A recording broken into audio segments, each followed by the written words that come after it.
मी सध्या आहे मस्साजोगमध्ये.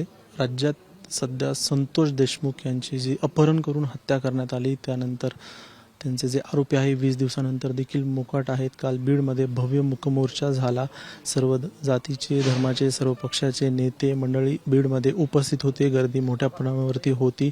जिल्हाधिकारी यांना संतोष देशमुख यांच्या जी कन्या आहे, त्यांचे बंधू आहेत धनंजय देशमुख, यांच्या हस्ते निवेदन देण्यात आलं. हे आरोपी पकडावेत, त्यांना फाशीची शिक्षा देण्यात यावी, यासाठी काल हा मोर्चा झाला. आज मी सध्या मसाजोगमध्ये आहे. माझ्यासोबत धनंजय देशमुख आहेत. काय पोलीस यंत्रणेचा तपास कुठपर्यंत आलाय, काय आलंय, तुम्हाला काय वाटतं? संत गतीनं सुरू आहे त्यांचा तपास कसा चालू आहे? संत गतीने का फास्ट आहे तपास चालू आहे माहिती आहे आम्हाला. त्याच्या सगळ्या अपडेट आम्ही संध्याकाळी मागवलेले आहेत. आज आम्ही माहिती मागवलेली आहे की म्हणजे कुठपर्यंत काय चालू आहे. तसं मग मी स्पष्टीकरण देईल की म्हणजे कुठवर तपास आला आहे, काय गती आहे तपासाची आणि काय काय अपडेट आहेत ते माहिती करून घेईल मी संध्याकाळपर्यंत. बरं, 20 दिवस झाले शासनाचा प्रतिनिधी म्हणून पोलीस यंत्रणेकडून कोणी तुम्हाला अपडेट दिल्यात का? 20 दिवसापर्यंत इथपर्यंत तपास आलाय, आरोपी मोकाट आहेत, 3 आरोपी अद्याप फरार आहेत. जे नवीन SP साहेब आलेत त्यांना एक 7 दिवस झाले आता इथे येऊन. तर त्यांनी जे कामकाज चालू केलं आहे ते अपडेट आहे. म्हणजे की सोशल मीडियावर जे काही पोस्ट वगैरे पडतात त्यांच्यावर कारवाई करणं चालू आहे. जे विनापरवाना किंवा जे परवाना असतील पण वेगळ्या पद्धतीनं त्याचा उपयोग करतात लोक, म्हणजे रिव्हॉल्वरचा वगैरे, त्याच्यावर कारवाई करण्यात येत आहे. तर त्याच पद्धतीने हे जे आपलं आरोपी आहेत हे हत्येतले, त्यांना शोधण्याचं काम चालू आहे त्यांच्याकडून. त्यांनी इथं गावाला पण भेट दिली, गावकऱ्यांशी सुद्धा संवाद साधलेला होता. तर चालू आहे आता. आम्ही त्याचं पण आज संध्याकाळपर्यंत अपडेट घेतोय.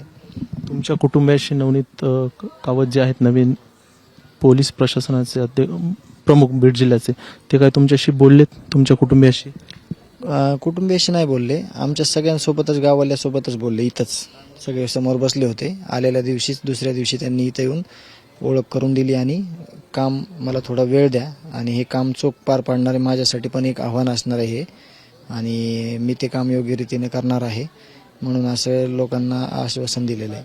बरं, मी थोडंसं पूर्वी जातो. 6 डिसेंबरला नेमकं तुमच्या भावासोबत संतोष देशमुख यांच्यासोबत नेमकं काय घडलं होतं, थोडंसं सांगाल तुम्ही? 6 डिसेंबरच्या अगोदर पण 1-2 स्टोरी आहेत. त्या काय होत्या ते तुम्ही पूर्ण सांगाल? मे महिन्यामध्ये त्या स्टोर इन्चार्ज जे होते सुनील सर म्हणून, जे प्रोजेक्ट डायरेक्टर आहेत, आणि आशुतोष सिंग जे स्टोर इन्चार्ज आहेत, त्या दोघांचं अपहरण झालं होतं खंडणीसाठी त्या स्टोर नाक्याहून 22ला. परत 29/11ला खंडणीसाठी हेच लोक तिथं आले होते. कोणते लोक?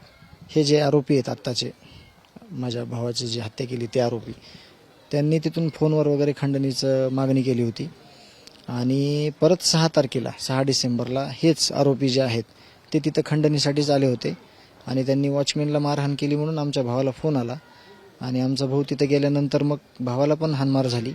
मग एकामेकात थोडी हातापाई झाली आणि तिथंच भांडण मिटलं का म्हणतो मी, की मीच स्वतः PSI शिंदे साहेबांना, जे केज पोलीस स्टेशनचे PSI आहेत आनंद शिंदे साहेब, त्यांना बोलवून घेऊन ह्यांना सगळ्यांना व्यवस्थित, म्हणजे भांडण न करता, गाववाल्याचं आणि त्यांचं खूप मोठं भांडण झालं असतं, पण एक जिम्मेदार माणूस म्हणून मी त्या आरोपीला जे आहेत त्यांना इथून मी केजला पाठवलं. किंवा आपल्याला त्यात इंटरेस्टच नव्हता भांडणामध्ये, किंवा भांडण झालं त्यात पण तर सोडून दिला विषय.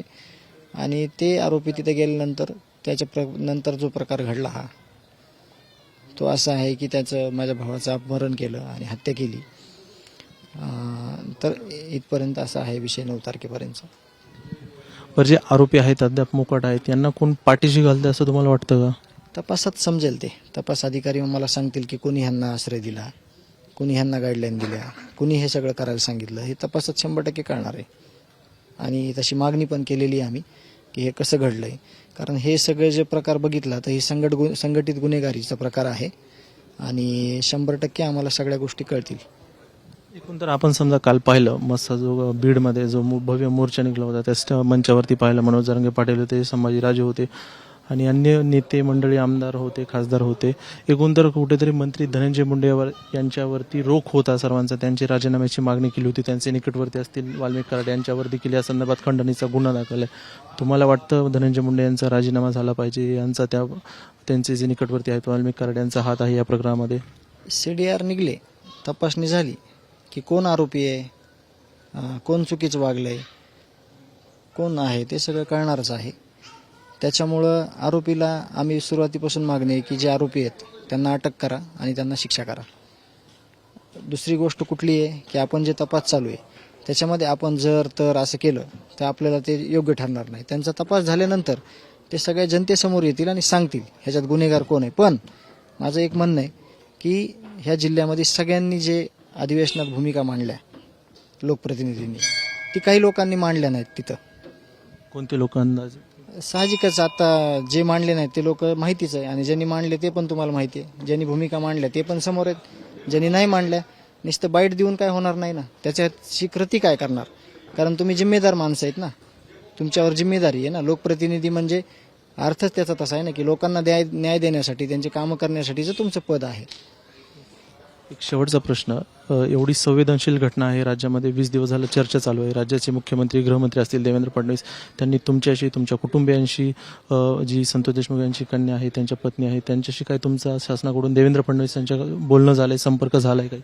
नाही, त्यांनी सभागृहातच सगळ्यांना आश्वस्त केलं होतं की ज्या काही घटना आहेत त्याच्यावर कडक शासन होईल, आरोपीला सजा होईल, मोका लावण्यात येईल. असं पर्सनली किंवा कुटुंबाशी त्यांच्याशी आमचं बोलणं नाही झालेलं. फोन काही आला, संपर्क झाला, फोनवर बोलणं झालं असं? नाही बोलणं झालं. त्यांनी तुमची इथे कुटुंबानी, त्यांनी येऊन तुमच्या कुटुंबाची भेट घ्यावी असं तुम्हाला वाटतं? नाही, त्यांची इच्छा आहे ती, म्हणजे येऊन बोलले तर काय आम्हाला काही प्रॉब्लेम नाही. आम्ही व्यथा मांडू शकू त्यांच्यासोबत की काय झालेलं आहे. जास्तीचं त्यांना माहिती करून घ्यायचं असेल तर ते येऊ शकतात, आम्ही सांगू शकतो त्यांना. नक्कीच अद्याप 20 दिवस झाले आरोपी मुकाट आहेत, सापडले नाहीत. व्हिडिओ जर्नलिस्ट मंदार चव्हाणसह मी स्वानंद बिकट, मुंबईत थेट मसाजोगो.